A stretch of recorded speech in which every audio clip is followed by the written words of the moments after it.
Hi, I'm Alan from MotorMatters.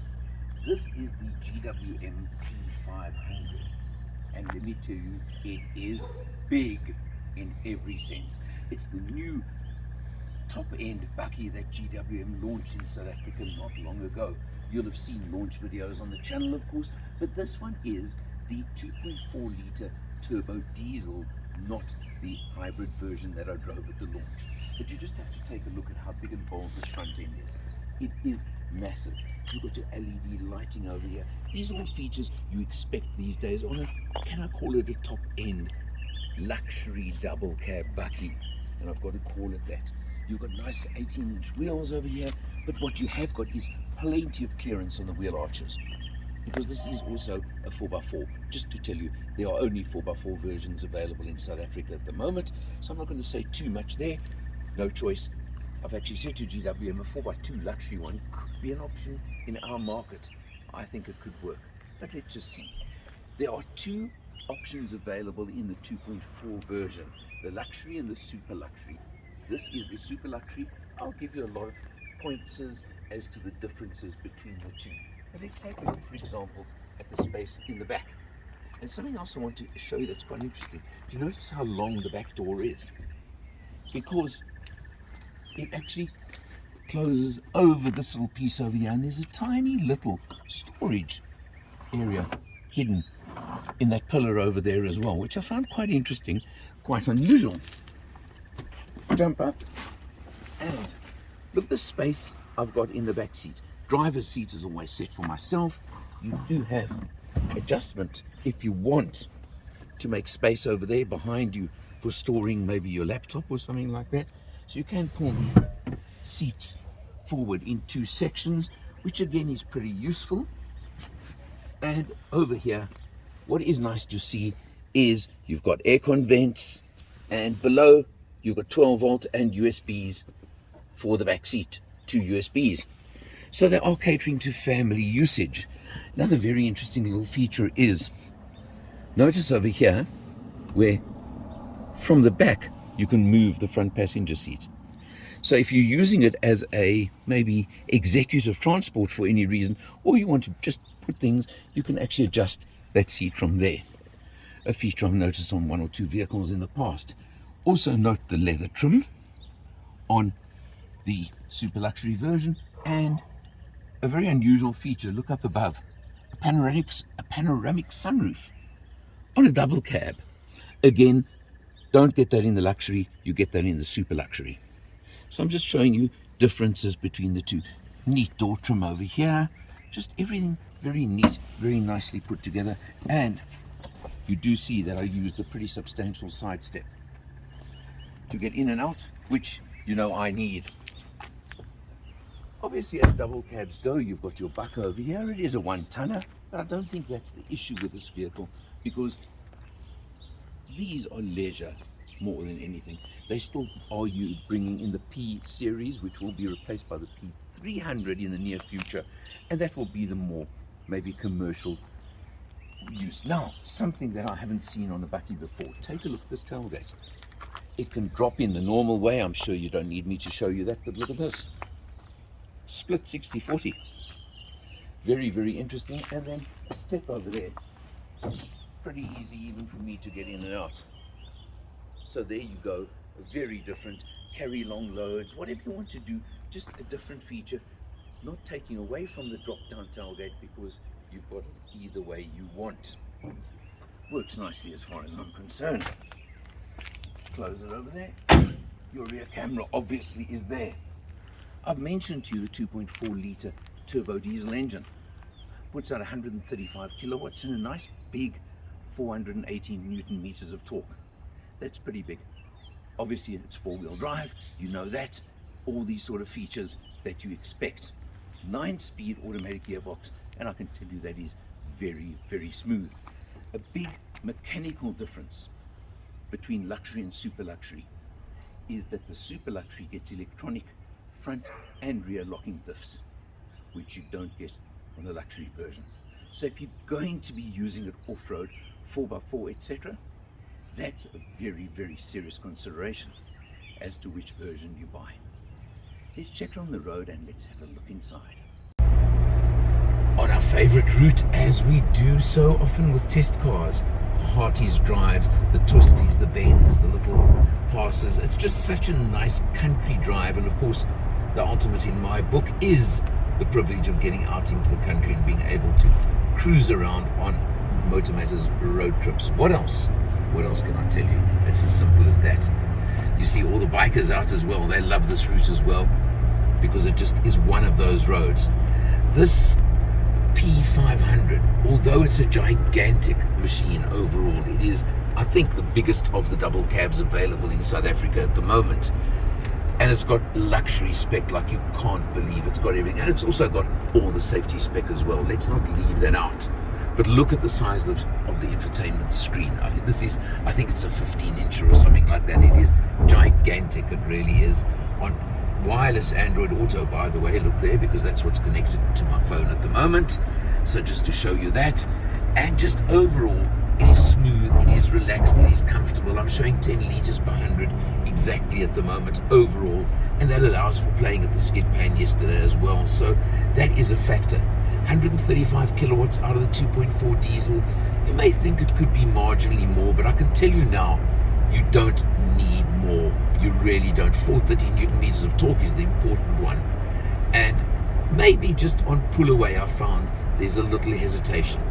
That's about the only time, place, point I can say to you that I would want more get up and go out of it. Other than that, it's got it all. It really has the spec levels, even the panoramic sunroof above us, which is a first for a double cab bucky as far as I'm aware, definitely in this country. So it's got all of that. There's very little else you could ever ask for out of your luxury double cab. And it is a 4x4, by the way, just to add to the facts. Just overall, I think you can hopefully get the impression as we're driving along of exactly how smooth it is, how smooth the 9-speed automatic gearbox is. It just really is right up there. A lot of the new vehicles have got these double-decker center consoles, and a lot of them put the USBs down there. Now, I've often found when you take your cable and plug it in, you've got this thing, depending on the length of the cable, that interferes a little bit and hangs around over here. And I've always found that a bit of a nuisance and just ugly.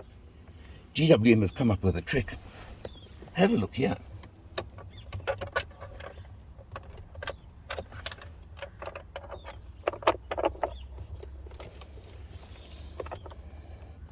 Can you see what I'm doing?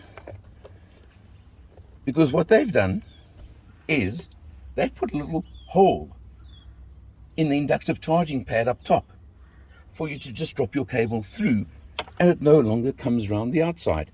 Something I've never seen before, and I just think it's a very, very neat little extra feature on this vehicle. Looking behind the wheel, of course, you've got a nice big digital screen for me over there, but the crucial figures are 9.9 litres per 100. Now, if you take into account, and I've done 443 kilometers so far on this test, which is a shorter test than usual. I've only had it for a few days, but also note I've still got 426 kilometers left in the tank, and that 9.9 does allow for us playing on the skid pan, which obviously would have affected everything quite drastically. You've got all your controls on the steering wheel for everything you want. I'm not going to go through it again. You've got flappy paddles behind the steering wheel. You've got auto headlights, obviously. And then down here is your active cruise control. I would prefer it on the steering wheel, but a picky point, something I think maybe I'm saying too much, but just mentioning it to you, I would definitely prefer it that way myself. But that's me. How's this 14.8-inch infotainment screen? It is massive. It shows you everything. It tells you everything. Note, I'm showing you this quickly first because wireless Android Auto. Thank you for that. Nice feature. I like it. Okay, you go over here. It's got obviously everything you want, everything you can possibly want, mirror screening, but you also obviously can go to your home screen and pick up whatever you want, as I'm sure you know, and I don't think I have to tell you everything every time on these things. They just go on, and you can do what you want on your screen. It just is one of those things that just gets better and better, I think, as we go along. come down over here, and I know I repeat myself sometimes, but thank you GWM for buttons for the whole aircon system, etc, etc. Again, really nice. Here's your inductive charging pad, and as I showed you just now, note that little slot over there for the cable to go through. I'm just really taken by that, I have to tell you. It may sound funny. Your unusual but very nice gear shift over here falls to hand nicely. And now, super luxury gets heated and cooled front seats with massage function, I'm told, which I must be honest, I didn't get a chance to use, but there you are. Okay, you come over here, there's your 4 low, for example, there's your diff locks, and this is the mode button over here. You can see I didn't even use it, but I just went into a sport mode. I really don't see why I would want to. That's normal mode. There's 4 high mode, eco mode, and there you go. You can see just a click of this little rotary knob to do whatever you want. So it gives you all those different ones and different features you can want. Another big feature, just stay on the screen there, is of course the camera system. Look at that. You've got your camera, obviously your reverse camera, it gives you a front view as well. You've got the overhead, you've got a clear chassis. I love this, of course. These are so nice, aren't they? Where when you are 4x4ing properly, you can see hopefully underneath the vehicle the obstacles, what you're doing, etc. So they are making this definitely for 4x4ing if that's what you're looking for and that's what you require. 2 nice big cup holders over here you expect, and a really substantial armrest with a nice deep storage area there as well. Now again, you get, for example, the electric adjustment on the front seats in the super luxury, which you don't get in the luxury. These are the differences I'm trying to point out, because at the end of the day, there is about a 90,000 Rand price difference between luxury and super luxury, both with the same engine. But the big thing is those electronic locking diffs, whether you want heating and cooling on seats, things like that are up to you. Now, this was a shorter test than usual, so no, I haven't taken it off-roading. But I did take it on the GWM Owners Club meet, which means I did take it on the skid pan a bit. And there's video footage on the channel. You can pick that up for yourself and see how this actually even handled some fairly tight action on a skid pan, which is pretty impressive for a vehicle of this size. I speak under correction, but I think this is the largest of the double cabs available in South Africa right now. But it's big, that's all I can tell you. So what's it going to cost you? Isn't that what you want to know right now? Well, the luxury version is 800,000 Rand. I'm rounding off 799 and a bit of change. This one is 889. Lot of bucky. Yes, it's not cheap, but it's a lot of bucky for the money. And then you go up to 995 for the hybrid version, which adds even 1 or 2 more features, as well as that hybrid engine which is petrol and with way more power. These are vehicles I think you need to go and see for yourself, drive for yourself, try out for yourself, because I've got to tell you that in only 2 or 3 days that I had it, it was impressive, that's for sure. Can't wait for a full test. Then I can really take it through its paces, and I promise you when I get it for a full test, we will go 4x4ing. How's that? For MotorMatters, I'm Eleanor, and I'll see you next time.